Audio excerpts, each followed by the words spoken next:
ಒಮ್ಮೆ ಒಂದು ಶಾಪದಿಂದಾಗಿ ಸ್ವರ್ಗದ ದೇವತೆಗಳ ಸೇವಕನು ದೈತ್ಯನಾಗಿ ಹುಟ್ಟುತ್ತಾನೆ. ಅವನ ಹೆಸರು ಗಜಮುಖಾಸುರ. ಅವನು ತಪಸ್ಸು ಮಾಡುತ್ತಾನೆ ಮತ್ತು ಬ್ರಹ್ಮದೇವನಿಂದ ಆಶೀರ್ವಾದ ಪಡೆಯುತ್ತಾನೆ. ನನಗೆ ಯಾರೂ ಸೋಲಿಸಬಾರದು ಎಂಬ ಶಕ್ತಿ. ಗಜಮುಖಾಸುರನು ಶಕ್ತಿ ಪಡೆದ ತಕ್ಷಣ ದೇವತೆಗಳನ್ನು ಎದುರಿಸಿ ಯುದ್ಧ ಮಾಡುತ್ತಾನೆ. ಎಲ್ಲ ದೇವತೆಗಳು ತೀರಾ ಪರದಾಡುತ್ತಾರೆ. ಶಿವನ ಬಳಿ ಹೋಗಿ ಸಹಾಯ ಕೇಳುತ್ತಾರೆ.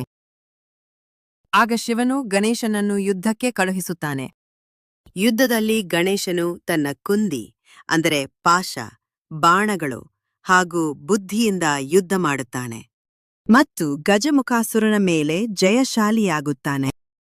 ಪ್ರಭು, ನನ್ನನ್ನು ಕ್ಷಮಿಸಿ, ನಾನು ನಿನ್ನ ಸೇವಕನಾಗಲಿ ಎಂದು ಕೇಳುತ್ತಾನೆ.